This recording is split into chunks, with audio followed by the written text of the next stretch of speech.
हवा महल के बाद बारी है सिटी पैलेस की, जो कि सिर्फ एक महल ही नहीं बल्कि सदियों के राजसी गौरव, संस्कृति और विरासत का प्रतिबिंब है।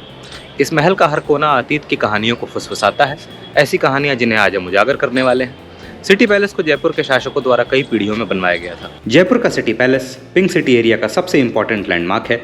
इस पैलेस को आज भी जयपुर की रॉयल फैमिली अपने रेसिडेंस के लिए यूज करती है। पैलेस में एंट्री सुबह 9:30 बजे से शुरू हो जाती है और ये पैलेस इवनिंग में 7:30 बजे तक विजिटर्स के लिए ओपन रहता है। इस पैलेस का एंट्री टिकट आप पैलेस के बाहर मौजूद टिकट विंडो के साथ साथ ऑनलाइन भी परचेज कर सकते हैं, जिसका प्राइस है 300 रुपीज़ पर पर्सन। पैलेस में एंट्री करते ही आपको सबसे पहले मुबारक महल दिखता है, जिसके आगे बहुत से टूरिस्ट गाइड्स हमेशा विजिटर्स के इंतजार में बैठे होते हैं। मुबारक महल के चारों तरफ बड़ा खुला प्रांगण है, जिसमें घूमकर आप अलग अलग जगहों से इस खूबसूरत महल के साथ अपनी पिक्चर्स ले सकते हैं। इस महल का आर्किटेक्चर काफ़ी यूनिक है, क्योंकि इसे राजपूती और यूरोपियन स्टाइल्स को ब्लेंड करके डिज़ाइन किया गया था। मुबारक महल के पीछे के कंपाउंड में ट्रेडिशनल राजस्थानी कपड़ों और हैंडीक्राफ्ट्स का विशाल बाजार है।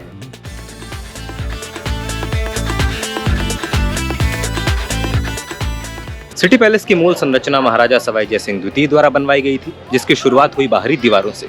तब से दशकों में अन्य इमारतों और आंगनों को परिसर से जोड़ा गया, इसलिए महल के अंदर की सभी संरचनाओं पर एक अलग टाइम स्टैंप अंकित है। यह महल महाराजा के निवास सिंहासन के रूप में कार्य करता था और उन्होंने 17वीं शताब्दी में इस महल का निर्माण शुरू किया, क्योंकि वे राज्य की राजधानी को आमेर से जयपुर स्थानांतरित करना चाहते थे। जयपुर के संस्थापक महाराजा सवाई जयसिंह द्वितीय ने कई महत्वपूर्ण कारणों से सिटी पैलेस का निर्माण कराया। दरअसल जयपुर के निर्माण से पहले अंबर साम्राज्य की राजधानी आमेर थी, जो कि पास की पहाड़ियों में स्थित है और जिसका विस्तार और विकास करना मुश्किल था। महाराजा आमेर के बीहड़ इलाके से दूर मैदानी इलाके में एक नया रणनीतिक रूप से स्थित शहर बसाना चाहते थे, जिसकी शुरुआत हुई सिटी पैलेस से। राजा मान सिंह द्वितीय इस महल में सिंहासन संभालने वाले कछवाहा राजवंश के अंतिम शासक बने। इस खूबसूरत संरचना को बंगाली वास्तुकार विद्याधर भट्टाचार्य द्वारा डिजाइन किया गया था। बाद में सैमुअल स्विंटन जेकब ने इस संरचना में यूरोपीय प्रभाव डाला था। इस महल में एक विशाल प्रांगण है, जो कई महरबदार छोटे महलों से घिरा हुआ है। इन छोटे महलों को अब संग्रहालयों में बदल दिया गया है और पर्यटक महल के चारों ओर स्वयं घूम सकते हैं या फिर निर्देशित भ्रमण कर सकते हैं। सिटी पैलेस में कई स्थानों पर, खास करके जब आप एक आंगन से दूसरे आंगन की ओर प्रवेश करते हैं, आपको अतीत के अवशेष जैसे कि तोपें और ऊंची मूर्तियां दिखाई देंगी। वैसे तो सिटी पैलेस में कई आकर्षण हैं, पर इनमें से सबसे लोकप्रिय हैं चंद्र महल, मुबारक महल, महारानी महल, प्रीतम निवास चौक, दीवाने आम, दीवाने खास, सिले खाना, बग्गी खाना और गोविंद देव जी मंदिर। मुबारक महल के दाहिनी तरफ से आप सिटी पैलेस के दूसरे प्रांगण में आते हैं, जहां दीवाने आम स्थित है। दीवाने आम यानी hall of public audience city palace का एक ग्रैंड हॉल है, जहां महाराजा अपनी प्रजा के साथ मुलाकात करते थे। यहाँ सबसे पहले आपको कांच के बक्सों में बंद चांदी के 2 विशाल कलश दिखाई पड़ते हैं, जिनका नाम Guinness book of world records में भी दर्ज है। यहाँ बड़े बड़े क्रिस्टल शैंडलियर्स और ब्यूटीफुली पेंटेड पिलर्स भी हैं, जो इस जगह को और भी रॉयल बनाते हैं। दीवाने आम में आपको एंशिएंट मैन्युस्क्रिप्ट्स और रेयर आर्टिफैक्ट्स देखने को मिलेंगे, जो जयपुर के रॉयल हेरिटेज को शोकेस करते हैं। इस जगह का आर्किटेक्चर काफ़ी इंप्रेसिव है, विद इंट्रिकेट मिरर वर्क और झरोखास, जो राजपूती आर्किटेक्चर की एक्सेलेंस को शो करता है। सिटी पैलेस में जाने के लिए 3 द्वार हैं, त्रिपोलिया गेट, वीरेंद्र पोल और उदय पोल। मुख्य महल के प्रांगण में 4 छोटे द्वार भी हैं, जिनका नाम प्रीतम निवास चौक है और जो चंद्र महल की ओर जाते हैं। ऐसा माना जाता है कि इन द्वारों का निर्माण 4 ऋतुओं और 4 हिंदू देवी देवताओं अर्थात भगवान विष्णु, भगवान शिव, भगवान गणेश और देवी पार्वती का प्रतिनिधित्व करने के लिए किया गया था।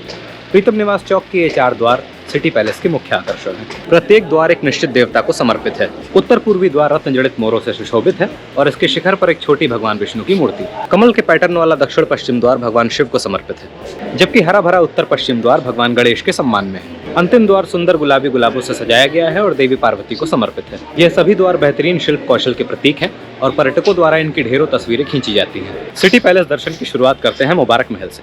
मुबारक महल या फिर अंग्रेजी में कहें तो वेलकम पैलेस महाराजा माधो सिंह द्वितीय द्वारा अपने मेहमानों के स्वागत के लिए 19वीं शताब्दी में बनवाया गया था। यह महल राजपूती शैली के साथ साथ यूरोपीय वास्तुकला को भी प्रदर्शित करता है, क्योंकि महाराजा कई विदेशी गणमान्य अतिथियों की मेजबानी किया करते थे। महल को अब महाराजा मान सिंह संग्रहालय में बदल दिया गया है और इसमें शाही परिवार से जुड़ी अन्य भव्य पोशाकों के अलावा पश्मीना शॉल, वस्त्र और सांगानेरी ब्लॉक प्रिंट के कपड़ों का व्यापक संग्रह प्रदर्शित है। यहाँ प्रदर्शित प्रदर्शनियों में से एक महाराजा सवाई माधो सिंह प्रथम की पोशाक है, जो अपने छोटे कद और भारी वजन के लिए जाने जाते थे। इस विशिष्ट पोशाक को 1.25 मीटर चौड़े कपड़े से बनाया गया है और इसका वजन है 250 किलोग्राम। संग्रहालय की दीवारों पर शाही परिवार को कुछ पोशाकें पहने हुए भी दिखाया गया है। ऐसी ही एक पोशाक है गोटा पट्टी के वर्क वाली पारंपरिक साड़ी, जिसे शाही परिवार की महिलाएं दीपावली के मौके पर पहना करती थीं।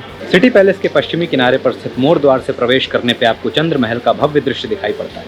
इस इमारत की 7 मंजिलें हैं और प्रत्येक मंजिल को रंगा मंदिर, सुख निवास, मुकुट महल, पीतम निवास, श्री निवास और छवि निवास जैसे अद्वितीय नाम दिए गए हैं। सुख निवास सफ़ेद और थोड़ा नीला है। यहाँ रहने मात्र से ही आपको शांति और सुकून का अनुभव होता है। रंगा मंदिर का फर्श दर्पणों से ढका हुआ है। साथ ही इसकी दीवारों, खंभों और छतों को सभी प्रकार के दर्पणों से सजाया गया है। शोभा निवास में नीली टाइल्स और सोने की पत्ती की डिजाइन वाली दर्पण की दीवारें हैं। जयपुर के महाराजाओं ने छवि निवास को अपने मानसून विश्राम स्थल के रूप में इस्तेमाल किया था और ये अन्य मंजिलों की तरह ही सुंदर है। चंद्र महल के शीर्ष पर मुकुट मंदिर मंडप है, जहां प्रतिदिन जयपुर का झंडा फहराया जाता है। आपको चंद्र महल के लिए एक अलग टिकट की आवश्यकता होती है, क्योंकि इसका अधिकांश भाग अभी भी शाही परिवार का निवास है, लेकिन भूतल को एक संग्रहालय में बदल दिया गया है, जहाँ आप शाही परिवार से संबंधित पांडुलिपियों और कलाकृतियों के माध्यम से शहर के इतिहास की एक झलक देख सकते हैं। इसके बाद हम चलते हैं सर्वतोभद्र या दीवाने आम की तरफ। दीवाने आम एक खुला हॉल है। यह जयपुर के महाराजाओं द्वारा सार्वजनिक सभा आयोजित करने के काम आता था।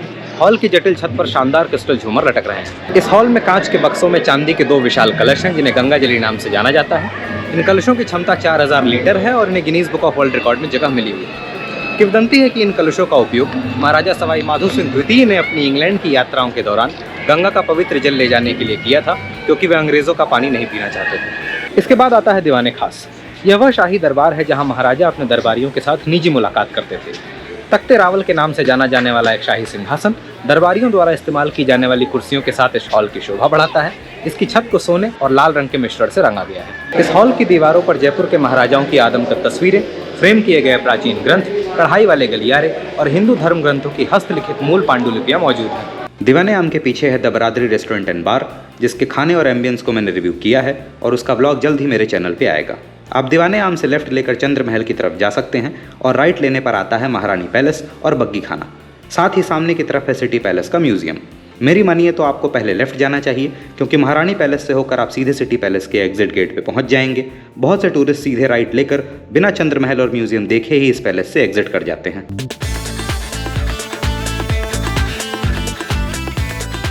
सिटी पैलेस के म्यूजियम और आर्मरी में कैमराज अलाउड नहीं है, इसलिए मैं आपको इन जगहों की कहानियां अपने शब्दों से सुनाने वाला हूं। फिर आता है महारानी पैलेस, जिसे आनंद महल सिलेखाना नाम से भी जाना जाता है। इस शास्त्रागार में सबसे पहली चीज़ जो आपका ध्यान खींचती है वो है एक घोड़े की आदमकद संरचना, जो पूरे शरीर पर कवच पहने हुए है, जैसा कि घोड़े तब पहनते थे जब वे अपने सवार के साथ बाहर निकलते थे युद्ध क्षेत्र में। शास्त्रागार में राजपूतों द्वारा युद्धों में उपयोग किए जाने वाले हथियारों का विशाल संग्रह है। चाकू, खंजर, नकल ब्रेसेस और राइफल जैसे कुछ अद्भुत हथियार आप इस शास्त्रागार में देख सकते हैं। खंजर जैसे हथियारों के हैंडल पर जटिल नक्काशी और चढ़ाई का काम होता है, जिससे आप उस रक्तपात को भुला देंगे जो इन हथियारों ने अपने उपयोग के दौरान देखा होगा। शास्त्रागार के कुछ हथियार 15वीं सदी के भी हैं। सिलेखाना से निकलकर हम चलेंगे बग्गी खाने की ओर। बग्गी का अर्थ है रथ, और यहाँ आप शाही परिवार द्वारा उपयोग किए जाने वाले विभिन्न रथों और सवारियों को देख सकते हैं। आप यहाँ दिव्य रथ को भी देख सकते हैं, जिसका उपयोग कुल देवता को ले जाने के लिए किया जाता था। साथ ही एक यूरोपियन शैली की टैक्सी भी देख सकते हैं, जिसे महारानी विक्टोरिया ने 1876 में महाराजा सवाई राम सिंह द्वितीय को उपहार में दिया था। सनसेट के बाद इस पैलेस की लाइट्स जलती हैं और आपको इस जगह की इंचेंटिंग ब्यूटी का एहसास होता है। चाहे आप दिन भर यहाँ घूमकर कितने ही थके हुए क्यों ना हो, अगर आप सनसेट के बाद यहाँ रुकते हैं तो आपको इस पैलेस का पूरा चक्कर दोबारा लगाना पड़ेगा, क्योंकि आर्टिफिशियल लाइट से रोशन ये महल एक जादुई रूप ले लेता है। हर एक हॉल और कोर्टयार्ड की लाइटिंग इस तरह से की गई है कि उनकी आर्किटेक्चरल ब्यूटी और भी ज़्यादा खूबसूरती से उभर कर सामने आती है। दीवाने आम के क्रिस्टल शैंडलियर्स की रोशनी और इंट्रिकेट कार्विंग्स रात में एक अलग ही रूप ले लेती हैं। वहीं मुबारक महल का फसाड रात की रोशनी में ऐसा चमकता है जैसे सपनों का महल हो। मेरी मानिए तो गर्मियों के सीजन में सिटी पैलेस घूमने का बेस्ट टाइम है शाम 5 बजे के बाद से रात 9 बजे तक, जिसके बाद आप डिनर के लिए पिंक सिटी एरिया के किसी भी फेमस रेस्टोरेंट में ट्रेडिशनल राजस्थानी मील एंजॉय कर सकते हैं। अंततः भगवान कृष्ण को समर्पित गोविंद देव जी मंदिर। सिटी पैलेस के भीतर गोविंद देव जी मंदिर एक महत्वपूर्ण धार्मिक एवं सांस्कृतिक स्थल है। यह महाराजा सवाई जयसिंह द्वितीय की भक्ति को दर्शाता है और भक्तों और पर्यटकों के लिए पूजा और उत्सव का एक महत्वपूर्ण केंद्र है। मंदिर में दर्शन सुबह 4:30 बजे से ही प्रारंभ हो जाता है और ये मंदिर भक्तों के लिए रात 9 बजे तक खुला रहता है। श्री कृष्ण जन्माष्टमी उत्सव के दौरान यहाँ भक्तों की भारी भीड़ उमड़ती है। तो चाहे आप इतिहास प्रेमी हो, वास्तुकला प्रेमी हो या बस सुंदरता और प्रेरणा की तलाश में एक सामान्य यात्री हो, जयपुर का सिटी पैलेस दर्शन आपके लिए एक शानदार अनुभव होगा। सिटी पैलेस के एपिसोड में बस इतना ही। नमस्कार, अलविदा, जय Hind. This is behind the scenes. 2 घंटे और बचे हैं, सनसेट हो जाएगा और मेरे पास अभी कुछ पैराग्राफ्स बाकी हैं, तो it's a race against time now. और ये दरवाज़ा देख रहे हो मेरे पीछे, ये वाला, हाँ, ये इसके पीछे मंजुलिका है, इसलिए ये बंद भी है। आओ दिखाता हूँ। मंजुलिका, अगर कसम से उधर से रिप्लाई कर दिया ना तो ये वीडियो ऐसा वायरल जाएगा, ऐसा वायरल होगा। लेकिन अच्छी बात है कि नहीं किया। चलो यार, शूट पे लगते हैं वापस से। ज़्यादा टाइम बचा नहीं है, 2 घंटे बचे हैं। आई थिंक 3 पैराग्राफ और बचा है अभी। ये बिहाइंड द सीन्स भी है, तो मैं बेसिकली देख रहा हूँ किधर से बेस्ट शॉट आता है। आई थिंक यहाँ से शूट करना चाहिए मुझे, क्योंकि यहाँ से ना मावटा झील भी दिख रही है। तो अगर मैं यहाँ खड़े होकर बोलूँ, बस प्रॉब्लम क्या है कि सूरज भी मेरे बिल्कुल ठीक सामने है, तो कैमरे में देखना प्रॉब्लमेटिक होता है जब सूरज बिल्कुल आपके सामने हो तो। बट आई थिंक सबसे अच्छा व्यू यहीं से आएगा मावटा झील का, राइट? तो हाँ, मुझे लगता है यही सही रहेगा।